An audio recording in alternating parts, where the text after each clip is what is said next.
Alors je profite de ce petit passage pour vous préciser que vous pouvez très bien modifier la taille des vignettes ici de la mosaïque en faisant un clic droit sur n'importe quel poste, en disant mosaïque et en la mettant un petit peu plus grande. Alors bien sûr, oui, on sera obligé de déplacer le curseur, de suivre l'ascenseur, mais par contre, on voit d'un petit peu plus près ce qui se passe sur les postes des élèves. Je pars du principe que les postes des élèves sont tous pourvus d'un casque léger avec un micro et que moi-même, professeur, je dispose d'une oreillette avec micro intégré. Pourquoi une oreillette? Parce que j'ai besoin d'avoir une oreille disponible. Il est vrai que dans certaines classes ou dans certaines sessions de formation, on va travailler en demi-groupe. Si on met un casque intégral, si on l'appelle comme ça, sur les oreilles du professeur ou du maître ou du formateur, le groupe qui ne travaille pas sur informatique va instantanément commencer à discuter, alors que si le maître ou le formateur n'a qu'une seule oreille occupée sous le casque et que l'autre est disponible, les élèves savent qu'on peut écouter ce qui se passe, donc les bavardages de ce fait sont un peu plus discrets, voire même réduits. Alors, effectivement, notre poste 1 qui est ici est parti sur Internet. Que faire? Ben, intervenir. Intervenir comment? La première chose à faire, c'est cliquer sur son poste et ensuite faire un clic droit, évidemment, vous l'avez deviné. Pourquoi faire? Pour commencer à parler avec lui. Parce que mon premier réflexe, c'est de lui dire, dites, qu'est-ce que c'est que ça, Internet? Là, c'est pas ça que j'ai demandé. Il y a un exercice en cours à faire sur Madame Perrichou. C'est pas Internet que j'ai demandé. Donc là, le logiciel ouvrira une petite fenêtre qui va afficher à l'élève le fait qu'il est en interrogation avec son maître. C'est pas une intervention discrète, c'est une intervention très visible de la part du maître sur le poste de l'élève. Et bien entendu, pour voir de près ce qui se passe, tout de suite après avoir activé la conversation audio, je vais observer son poste de près pour voir exactement ce qu'il y a sur cette page web. À ce moment-là, je vais intervenir en disant à mon élève, eh bien, bon, il faut fermer Internet. C'est pas le travail que j'ai demandé. Quels que soient les arguments qui peuvent être présentés, et Dieu sait que je pourrais vous citer beaucoup d'anecdotes, eh bien, ici, il faut prendre les choses en main, justement. Vous avez ici en bas, comme d'habitude, en bas à droite, toujours au même endroit, une réglette avec des commandes qui sont dedans. Vous voyez les boutons verts ici, juste à côté, il y a un bouton qui s'appelle commande à distance. Vous cliquez dessus, mais vous ne bougez pas. Vous ne bougez pas parce que l'élève ne sait pas qu'il a, on va dire qu'il a partagé sa machine avec vous. Vous lui demandez une dernière fois de fermer Internet, il ne veut pas. À ce moment-là, vous passez à l'action et avec votre souris, vous allez cliquer sur le cadenas jaune qui est en haut ici et qui dit verrouiller le clavier et la souris. À partir de ce moment-là, l'élève ne contrôle plus son poste, c'est vous qui en avez le contrôle. Et comme vous lui parlez en même temps, vous lui expliquez que vous venez de prendre le contrôle de son poste et que par conséquent, ce n'est pas la peine qu'il agite sa souris. Sa souris, elle ne sert plus à rien. Donc maintenant, vous fermez Internet. Bon, d'accord, on a fermé Internet. Maintenant, il faut remettre notre élève au travail. C'est-à-dire qu'il faut le replacer tel qu'il était avant d'ouvrir Internet. Autrement dit, quand on a donné les explications tout à l'heure dans le document de Madame Perrichou, qui est ici, on avait mis un certain nombre de couleurs. On pourrait prendre le temps de réexpliquer tout ça à l'élève, mais on va gagner du temps. Comment on va faire pour gagner du temps? On va copier ce qu'on a mis là, qui est, vous le voyez, introduit dans le presse-papier. Et on va retourner dans notre écran avec l'élève et on va utiliser ce premier petit bouton très astucieux qui me permet d'envoyer mon presse-papier dans celui de l'élève. À partir de ce moment-là, je peux sélectionner dans le document de l'élève, puisque c'est moi qui contrôle, l'énoncé du problème et en utilisant la fonction coller, je vais pouvoir injecter les explications, ou au moins toute ou partie des explications que j'étais en train de donner tout à l'heure. Et ce qui va se produire, c'est que l'élève, instantanément, va faire le lien entre ce que vous avez expliqué tout à l'heure et ce que vous allez lui réexpliquer maintenant, très rapidement. Donc, on gagne du temps parce qu'on n'a pas besoin de tout réexpliquer. Et ici, on retrouve nos surlignements en couleur. Donc, on va vérifier que l'élève a bien tout compris, qu'il est bien OK maintenant et qu'il a bien parfaitement maîtrisé les consignes, qu'il est revenu à nouveau, on va dire, dans le groupe. Eh bien, je fais annuler de façon à replacer l'exercice tel qu'il était et je lui dis tout simplement, bon, maintenant que tu as compris, vas-y, je te regarde et je débloque son clavier et sa souris en recliquant sur le petit cadenas jaune. Ce bouton ici, ce premier bouton qui sert à envoyer le papier, le presse-papier vers l'élève, donc va me permettre d'aller chercher quelque chose chez moi ou chez un autre élève et de l'injecter temporairement, je bien dis temporairement, puisqu'après, avec une fonction annulée, on va restituer l'élève, on va lui redonner son cadre de travail et donc on va le replacer en situation de résolution de problème, ce qu'on a besoin qu'il soit en fait justement en résolution de problème. Maintenant, prenons un deuxième petit exemple. Imaginons que ici, alors je vais mettre en gras et je vais mettre en bleu. Ici, notre élève a résolu une question d'une manière un peu plus originale, à la limite sans utiliser la méthode que j'attendais. Ce serait peut-être important de prendre cette solution qu'il a trouvée et de pouvoir en faire profiter les autres. Bien sûr, on pourrait envoyer son écran aux autres, d'accord, d'accord. Mais là, en l'occurrence, on va essayer de fabriquer quelque chose, on va dire une petite notice complémentaire destinée aux autres élèves de sa classe. Comment est-ce qu'il faut faire? Eh bien, là, je copie. Donc je mets dans le presse-papier de l'élève le contenu de ce que je veux récupérer.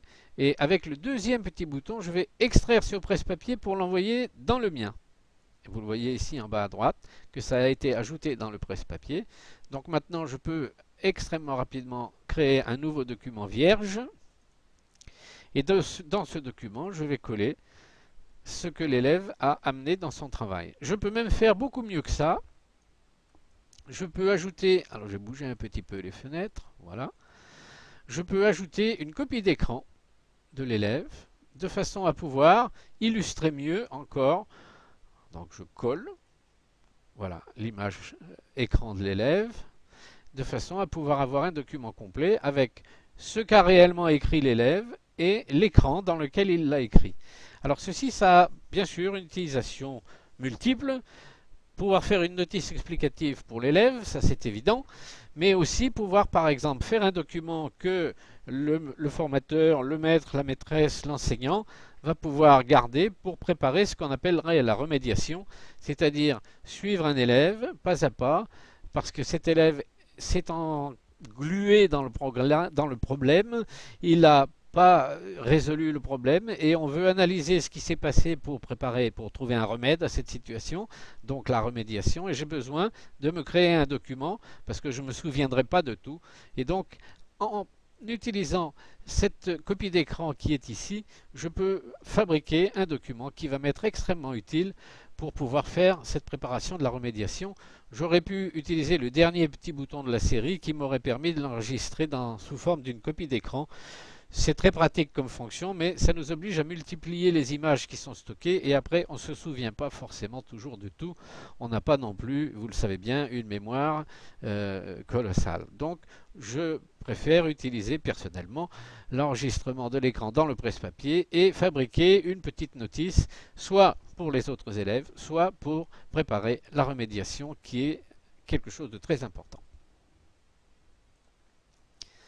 Bien sûr, je vous ai dit qu'on avait pris le contrôle du poste élève. On pourrait écrire dans le document de l'élève, ce qui est une erreur fatale. Le travail de l'élève, c'est sacré. Donc on peut quand même intervenir dans le document de l'élève pour y écrire quelque chose, pour y marquer quelque chose. Ce quelque chose étant, je dirais, volatile.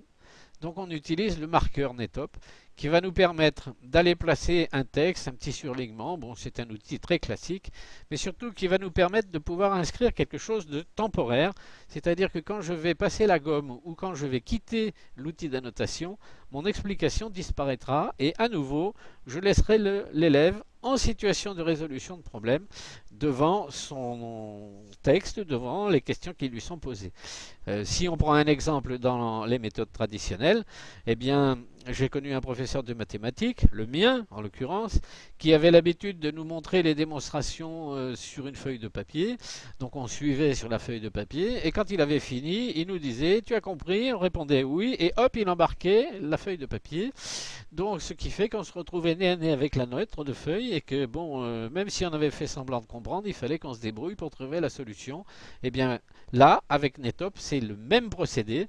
J'utilise l'outil d'annotation pour donner une explication, montrer la solution, montrer la méthode. Tu as compris? Oui, monsieur, c'est bien. Vas-y, je te regarde. Je ferme l'outil d'annotation et je continue à observer l'élève. À noter que j'ai débloqué son clavier et sa souris en appuyant sur le petit bouton. S'il fait une autre erreur, je pourrai reprendre le contrôle de sa machine.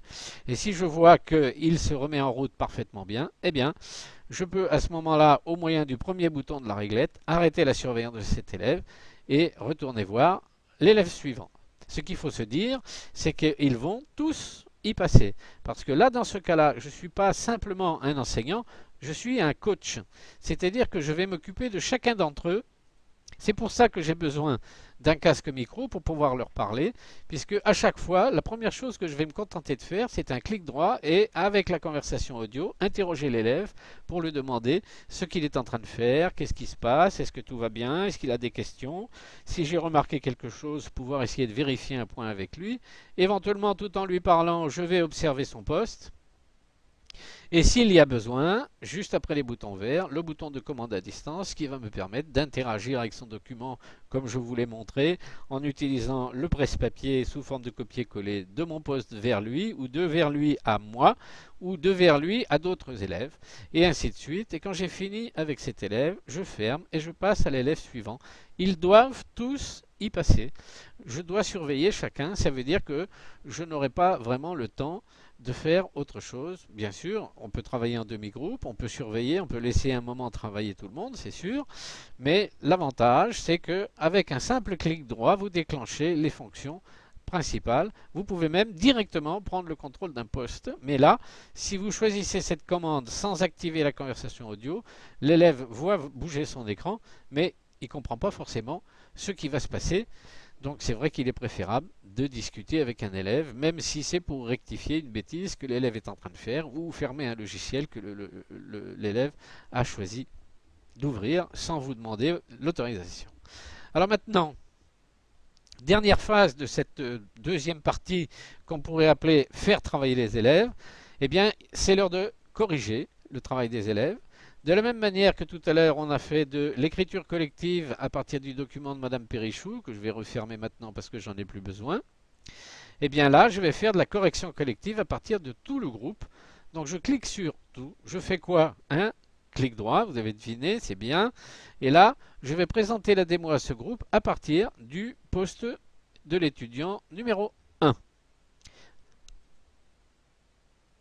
À ce moment-là, tous les élèves voient l'écran de leur camarade poste 1. Poste 1, si j'ouvre le petit onglet ici, je peux effectivement neutraliser son clavier et sa souris pour lui éviter d'intervenir plus longtemps dans son document.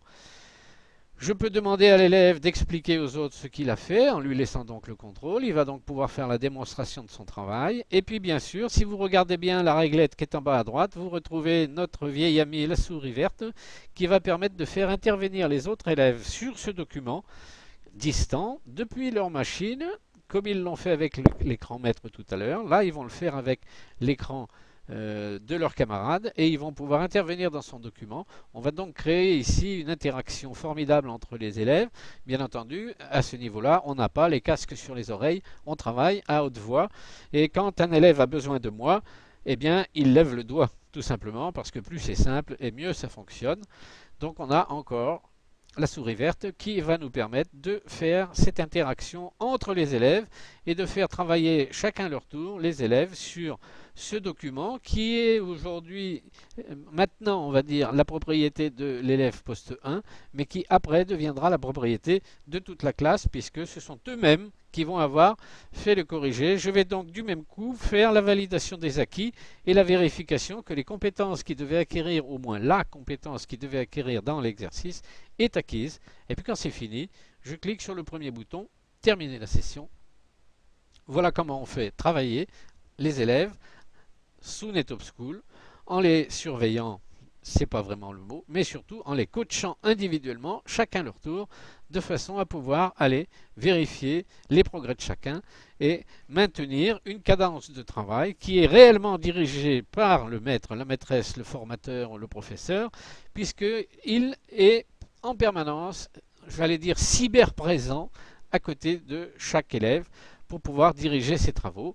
et pour pouvoir effectivement bien le conduire, bien l'accompagner pour que à la fin du temps réglementaire, comme on dit au football, tous les exercices soient terminés, que tout le monde ait terminé le travail qui a été demandé.